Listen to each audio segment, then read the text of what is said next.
see. Yeah. And it was going to be 6. And I said, well, okay. So I did 6 of them, and it wasn't quite as cutting edge as I thought. Yeah, because it seemed like for you, it didn't really, you weren't able to use your chops. Yeah, and then I found out I was doing a lot of stories, and he was editing. I had a friend who was an editor on the show, and he said, I saw the funniest stories come in, and when they came out, they'd cut you so much. And then the show would always end up with, "It's time has come to say goodnight. We want to do, and God bless." And it was a little too American Pie and American. And my wife said, "Hey, you don't want to do that show. Don't do that." So you only did 6? No, I did 6, and after a couple of years, then of course the show skyrocketed. It was you, Skip Stevenson, Byron Allen, and who else? Wasn't Byron Allen? What was he on? I think Byron did come on. Bill Rafferty. Yeah, Bill Rafferty. Bill Rafferty. From San Francisco. Lives in San Francisco. Oh, yeah. And you know who else was on? The little guy. Sarah Purcell. Sarah Purcell. Yeah. The little guy from The Christmas Story, who's now a big producer-director, Peter Billingsley. Okay. He's the cutest little kid, the most precocious little kid. And, of course, I left it, and the show skyrocketed in the After top you 10. left? Yeah, of course. And about 3 years in, I'm a big baseball fan, and I read an article about this ball player. He played in the major leagues with one arm. His name was Pete Gray. Mm-hmm. And I read a story that he still lived in this little town in Pennsylvania and played golf. He was in his 70s. I called George Schlatter. I said, "George, I would love to come back to just do a story on this guy. He played for the St. Louis Browns in 1945. He's a one-armed player. He hit like 240, 250. Yeah. But it was wartime, but he held his own." And George said, "That's a great story. I used to be a member of the Knothole Gang in St. Louis." He said, we'll line up the story. So then he called me a few days later, and he says, "This guy doesn't want to do the story. He doesn't want to. They're doing a whole story of his life. He's a curmudgeon. He hangs out in a bar. But come on in. I'd like to talk to you about doing a few shows." So I went in, and I did about 10 or 11 shows that year. Oh, good. For very good money, and I didn't know what was wrong with me. It was good money, and I enjoyed myself. And then the next year I said, I'm going to do it the whole year.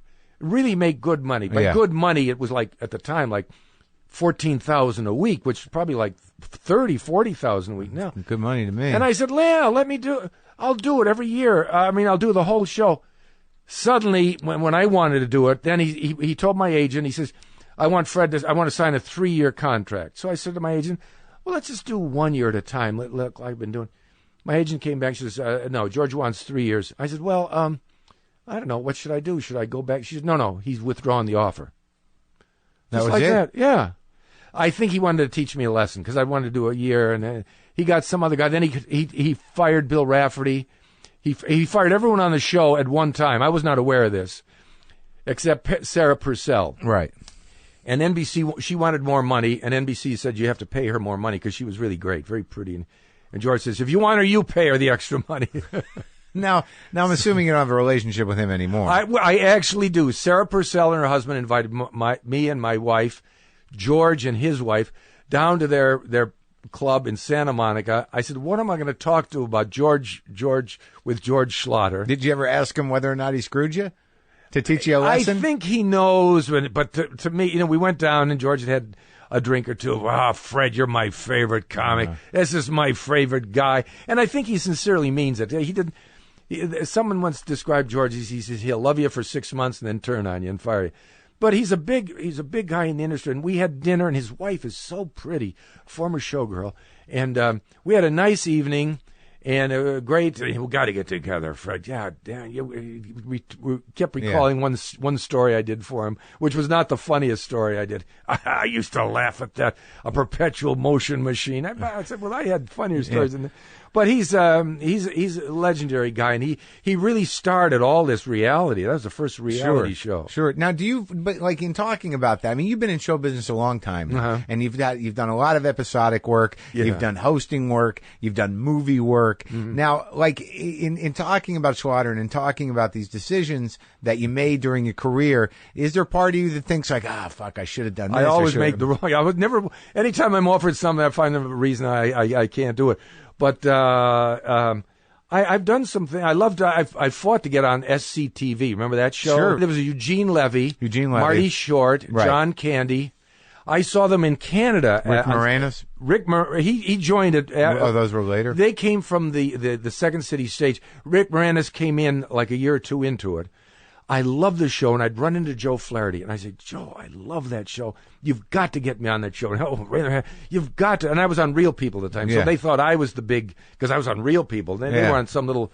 So I did 2 or 3 of the shows, and it was great. Most of them were Canadian? No? I think they're all Canadian. Catherine O'Hara, Eugene, Marty Short. So funny. Yeah. And I just did Martin Short. He just did a new special up in Toronto, and he had me do a part, and I went up to do that. So that's how you got in with them, because you got in with that. How much did you do on Second City? I did 2 or 3 episodes, and I really, but I sincerely loved it. So it wasn't like, oh, hey, you're the greatest. I really loved it, and I wanted to be on it. I just loved every character, and I could quote their lines back to them. Oh, yeah. You're a real fan of this stuff. I really was, and I still am. I still have their 2 Christmas episodes, and I quote lines to Eugene Levy, and he doesn't know what I'm talking about. I said, Eugene, you did that on the Christmas episode. Oh, yeah. Is that where you met Christopher Guest? Because it seems like he uses a lot of them, too. Christopher, I met when they did Spinal Tap? Spinal Tap. Yeah. And I'd known him. I think he was an understudy when I did Little Murders in New York. He was just probably a young actor. And I didn't really know him, but I think Eugene Levy was more instrumental in getting me, because Eugene writes with Christopher. Where did he come from, Christopher Guest? What was his background? He was an actor? You knew him in New York? As I found out, he was in a folk group in New York. He was a folk singer. He was an actor. He was in the, what's the thing they did down... What were those Catch a Rising Star? What are those animals that go off the run off, follow each other? Hamsters? Oh, lemmings, right. The lemmings, it was in that. Lampoon's Lemmings. And oh, that's right. So he was there with all those guys. Belushi was in that, and everybody was in. So he was part of that crew. I should have known that. And Christopher Guest at Saturday Night Live. And I always heard a rumor when we were doing A Mighty Wind. Someone told me that Christopher Guest is very special about who he wants in his... And I heard that Mary Travers from Peter, Paul, and Mary had called him and wanted to be in it, and he said no.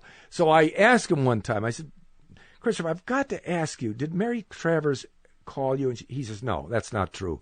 He says, but she did babysit for me. When he was a kid? When he was a kid. Isn't that interesting? I mean, he knows. So he grew up in it? Yeah. Because he's created this, I don't know what the word for it is, oeuvre, or like Christopher Guest has created this. He seems to have invented this modern, like it's a mockumentary with Spinal Tap, but some sort of amazing cinematic space for genius improvisers. Yeah, and I think, and he did his first one, Waiting for Guffman. Well, the first one he was in, but it was Rob Reiner's, was Spinal Tap. Then he did Waiting for Guffman. You were in Spinal Tap. I was in Spinal Tap. You played the military guy. Yeah. Well, that was easy for you? It was very easy because I had a military background. And I thought no one's going to watch this movie. And I knew Michael McKean and Harry Shearer and Christopher, and we took a few. It was kind of, we knew what the lines were. So you guys are all friends too. You and Harry and Michael McKean I did know, and David Lander.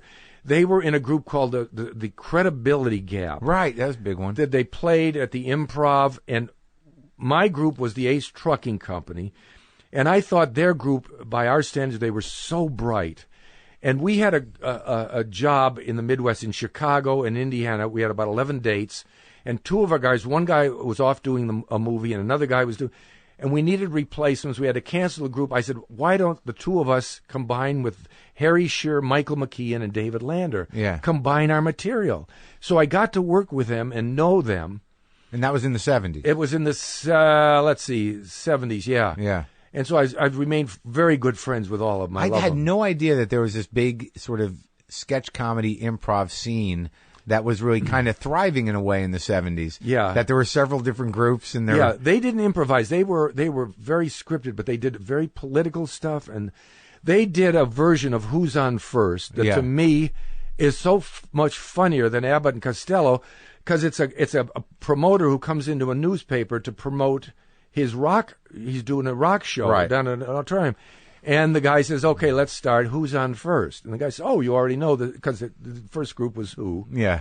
Who's on first? Oh, that's right. No, who? Yeah, who? Yeah. Who's on first? Right. And then he's, okay, who's the second group? Guess who? I don't know. Who? Yeah. No, guess who? And the third group was yes. Will you tell me the name of the closing act? Yes. And it's the brightest sketch. Yeah. You always seem to think that your sketches were not as smart as these other guys. No, that's not smart. But strangely, when we combined our sketches went funnier than theirs because theirs was a little more thoughtful than ours. Ours were more cartoons, people running on and off the stage and silly stuff. But I've remained very good friends with all of Michael McKean, David Lander, Harry Shearer, and I'm such a fan of all of theirs. So anyway, so Christopher Guest started doing these movies, Waiting for Guffman. The company, Castle Rock, wasn't quite sure what they had. And then it got kind of an inside movie. Then they did Best in Show, which was very popular. And then Mighty Wind. You were hilarious in that. Now, yeah. I got to ask you, because to me, like there was a genius in the haircut. Yeah. I mean, whose choice was that? My wife said, she showed me a picture of an old group. I don't know if it's Poison, one of those 70s rock groups, these guys that were a little too old to look like that. Right. And she said, you should dye your hair blonde with dark roots. Yeah. So I said, okay, I think I'll ask Chris. And I said, no, I better not ask Chris because if it's not his idea, he won't like it. Right. So I got my hair dyed from the guy who does my hair. Yeah. And I went in, and Christopher, he said, oh, God, that's awful light. Yeah. And the hair people were very supportive. Oh, no, we can bring the color down. Right. And it's funny. So I came in with some suits I'd bought, some Zoot suits. And you had that little faux hawk thing. You had it was that almost was like for the next movie, which was For Your Consideration. At that time, and in Mighty Wind, I said, I'd like to wear a little earring. Oh, yeah. Okay. A little earring. Yeah, I remember. And he said, no earring. So the next movie, the final movie, was For Your Consideration. He said, I think I'd like to dye your hair blonde, give you a faux hawk. And he said, I think add a little earring. Yeah. Oh, that's funny. Because then that was his idea. But that was so hilarious because that character to me, the whole washed up comic element of him. That's what I thought. My character was supposed to be just a manager of a musical group. I said, it might be funny if he had a sitcom. He was an ex-comic. Right. Had 1 year on a sitcom 30 years ago and thought everyone remembered his catchphrases. And that was all you? Yeah, it was all, yeah. You came up with that? Yeah. What happened? like no one remembered it. But there was that time in that period with everyone, all those catchphrases on those shows. It was so genius. Yeah. What happened? And actually, weird confidence of repeating it. No one had any idea. And I think I started by saying, "Let's get it out of the way." What happened? Like everyone, and everyone knew. So Guest creates an environment to where you can do that, or yes, very much so. And he's very, he tells you exactly what you have to get out, what information. Yeah. He gives you your character. And then I added a little to it with a background, and then the first scene, he sets the camera, and this is the interview. And it went for 20 minutes. And he just walked through the room. He says, well, that's half our movie right there. But he won't say it's funny. Was that funny? Yeah, then he'll cut it down to maybe a minute, but he'll get what he wants. And Bob Balaban's amazing. Bob is so wonderful. What a comedic wizard he is too, right? Well, he is the perfection. He fits everything of improv. He doesn't try to top you. He doesn't try to stay. He just becomes the character. And if he gets a laugh, if not, he just becomes that character. And that's the perfect example of improv. Is that the trick to it when you're doing because I know that a lot of people. There's a lot of improv groups and this and that, and even back in the day, you guys were playing improv games. Yeah. But that's that's stage, that's club improv. So when you do improvisational acting, what are some of the tools you bring to the table? What you've got to do is there's different times, as you say, club, and I cheat a little. I try to be funny. Hey, let's get a laugh here. Yeah. But the ideal is to get in the scene and listen to the partner, just like. And I often tell people improv, if you don't think you can improvise, if you're starting out, get into a scene and don't try to be funny. Just talk to the person. You're going to the grocery store. Oh, I need milk. Get me. Then if something funny happens, oh, by the way, last time you bought milk, it was sour. But I liked it. So see if they got sour milk. See, you're coming up with that. But don't try to be funny. And then there's some people can take to it and be very funny.